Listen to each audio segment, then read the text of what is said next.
Muy buenas tardes, mi nombre es Johan Ociel Sánchez Escalante, soy estudiante de la Facultad de Ciencias Criminalísticas y Ciencias Forenses del segundo semestre. El día de hoy voy a hablar acerca de mi portafolio. Primero vamos a empezar en el curso de Criminología 2, la carátula.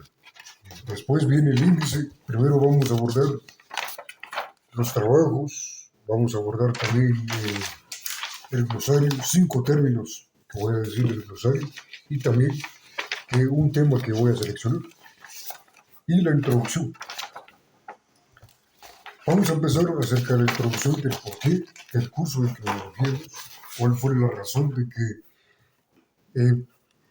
la razón de todos los temas que vimos durante el segundo semestre, de qué nos va a servir a nosotros. La criminología 2 aprendimos desde el principio la biocriminogénesis, donde tratamos de la biología, sociología, psicología y muchas otras ciencias más, que nos van a entender el porqué de la delincuencia, el porqué de la criminalidad, desde un punto de vista científico. Abordamos desde la biocrimogénesis, la biología, la genética, de por qué existe la criminalidad y cómo se relaciona la genética con el crimen. Después abordamos también sociología, desde las teorías de imitación, desde la escuela de Chicago y las subculturas, de por qué se forman el crimen en una sociedad, cuál es el propósito de por qué en una sociedad siempre existe el delito. También abordamos en la psicología muchos temas, desde el conductismo hasta diferenciar entre un trastorno y diferenciar en una enfermedad mental. Y aprendimos sobre la DSM-5. Este curso nos va a ayudar a comprender de los factores endógenos como exógenos que nos van a hacer entender que el crimen o el delito no es solo una cuestión moral, sino es una cuestión que va más allá de la ciencia, va más allá de nuestra concepción, incluso va más allá de la filosofía. Es una ciencia empírica, es una ciencia real, que también puede ser tangible. Uno puede ver cómo personas con ciertos trastornos psicológicos son capaces de manifestar conductas delictivas, hasta incluso cómo se forman los psicópatas desde un punto de vista científico. Esa es la razón del porqué de este curso. Ahorita vamos a hablar sobre los trabajos que dejamos durante el semestre. El primer trabajo que nosotros abordamos es sobre la antropología criminal y de César Lombroso. Cómo es que César Lombroso, a través de la anatomía, a través de ciertos, utilizó la biología, la anatomía, para clasificar al ser humano a través de sus rasgos físicos, fisiológicos, de quién es más propenso a cometer actos delictivos. El primer tema que nosotros abordamos fue de César Lombroso, donde él describía a través de un cráneo cuáles son las características de un delincuente. César Lombroso decía que un delincuente tenía anormalidades aquí en el cráneo, tenía menor capacidad craneana, tenía una capacidad orbitaria enorme, un desarrollo parietal y desarrollo temporal.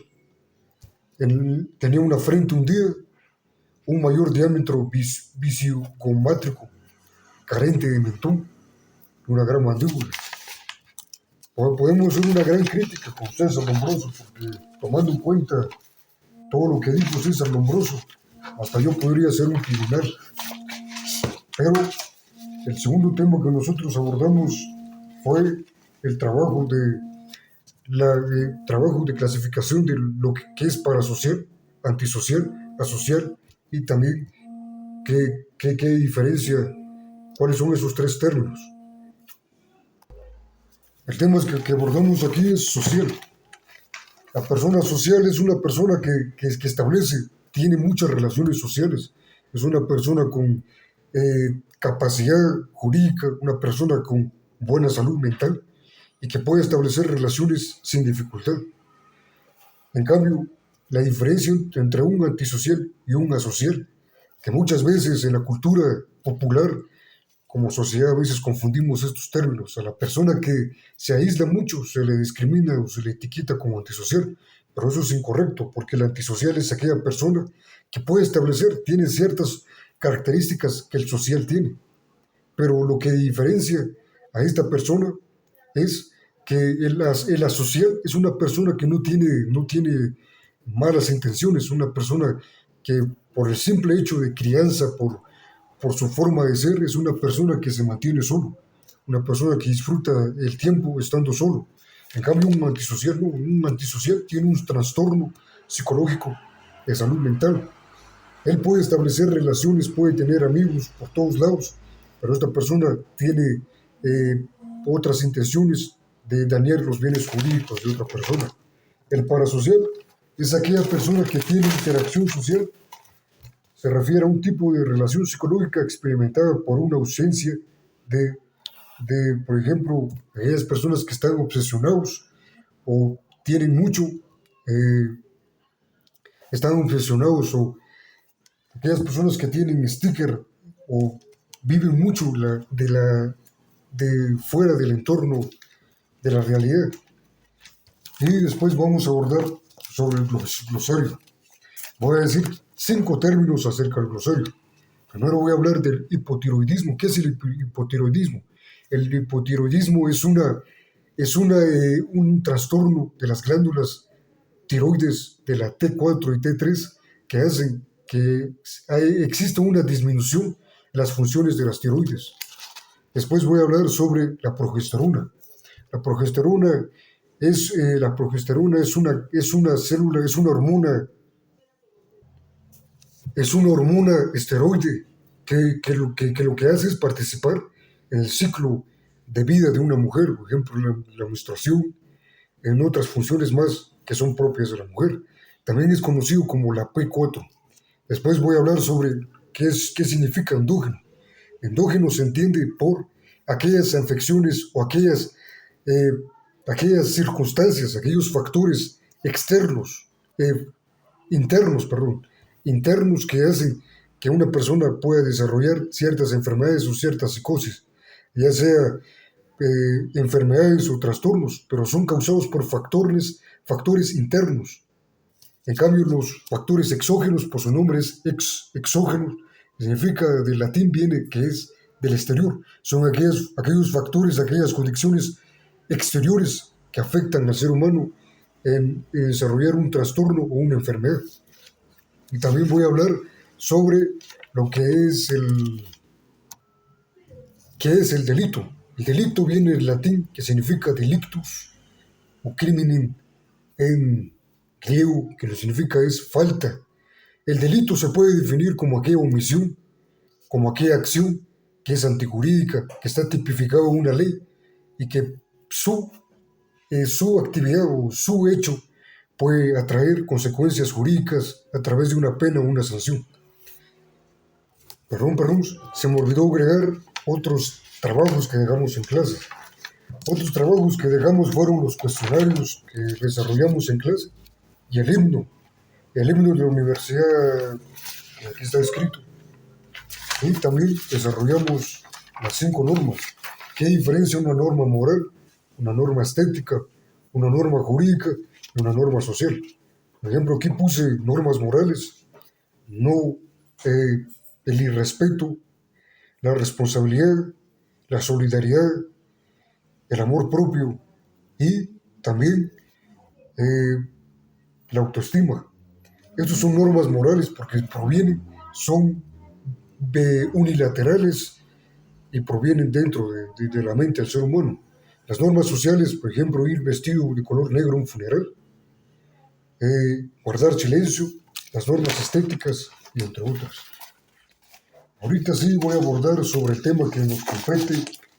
El tema que más me llamó la atención en el curso fue el tema que es la biocrimogénesis. La biocrimogénesis la biocrimogénesis aborda el tema, o significa biocriminogénesis. Trata de explicar cuál es el principio y el origen de las conductas delictivas en el ser humano o las conductas antisociales. Y aquí se enfoca más en la biología. La biocrimogénesis también trata sobre cómo se relaciona la genética con el ser humano. Cómo se relaciona la genética, cuáles son esos factores biológicos. Puede ser trastornos dentro del ser humano enfermedades patológicas que el ser humano puede desarrollar para cometer un delito. Por ejemplo, la genética, cuando entró en el siglo XIX, la genética empezó a desarrollar una teoría junto con el crimen para ver cuáles son esos factores. Aquí lo abordamos también sobre el ADN, que el ADN es aquella molécula que tiene información genética, el ácido desoxirribonucleico. También abordamos sobre el gen, que el gen son aquellas que codifica el ADN para obtener proteínas donde tiene información genética. También hablamos sobre los cromosomas, que son el núcleo y también tienen fragmentos de ADN. Y abordamos también sobre los cromosomas, que son 23 pares, en total son 46, son 23 del hombre y 23 de la mujer. X es hombre, Y es mujer. No, perdón, Y es hombre, X es mujer. ¿Cómo relacionamos esto con el crimen? Durante el siglo XIX trataron de establecer que ese crimen o las conductas delictivas puede ser a través de un árbol genealógico. Hicieron muchos experimentos. Por ejemplo, Behart, él hizo un gran experimento. Él, por ejemplo, también aquí habla sobre Marro, que Marro trajo 500 presos de libertad, y él a través de esos presos estableció 500 que tenían parientes que eran delincuentes y 500 que no eran delincuentes. Y él estableció que esos 500, por ejemplo, 40 de ellos tenían taras mentales, 42 sus progenitores o algún familiar era delincuente, 16 eran alcohólicos, 13 sus progenitores no eran delincuentes. ¿Y cómo desarrollamos esto? Por ejemplo, en 1965 Jacobs, él descubrió el síndrome del superhombre o el síndrome del Y superluminario.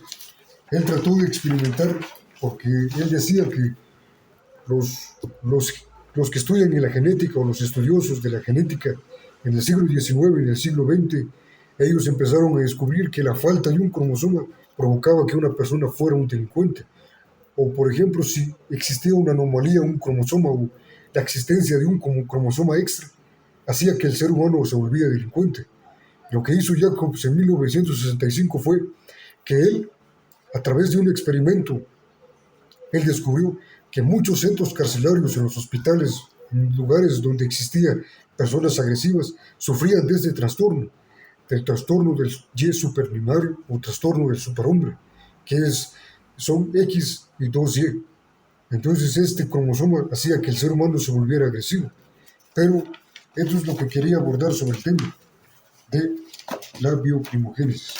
Ahorita mis conclusiones es que todos estos temas nos ayudan a entender y diferenciar, por ejemplo, estos dos grandes frases de estos dos filósofos, entre Maquiavelo y Rousseau, que Maquiavelo decía que el ser humano es malo por naturaleza, a menos que el ser humano precise ser bueno. Pero decía Rousseau y decía, no, el ser humano es bueno, el ser humano es bueno, es la sociedad que lo corrompe. Pero gracias al estudio de la criminología, al avance, se sustentan bases científicas, no solo en la biología, sino también en la sociología, podemos abordar y conclusionar que tanto la sociedad, como abordamos en las teorías de imitación de Durkheim, o también podemos tomar aquí a Lombroso, tomar la genética, la teoría de Jacobs, todas estas enfermedades psicológicas, todos estos trastornos mentales, las afecciones en el sistema endocrino, pero podemos tomar esos dos y sacar una conclusión, que tanto los factores exógenos como endógenos son capaces de hacer que el ser humano pueda delinquir. Las recomendaciones que doy sobre este tema es que no tengo recomendaciones. Fue un gran curso este semestre. Yo siento que fue un curso que me enseñaron mucho, a pesar de que yo di poco, reconozco que di poco. Y no tengo más recomendaciones. Un saludo a cada uno de ustedes y saludos y nos vemos en presenciales.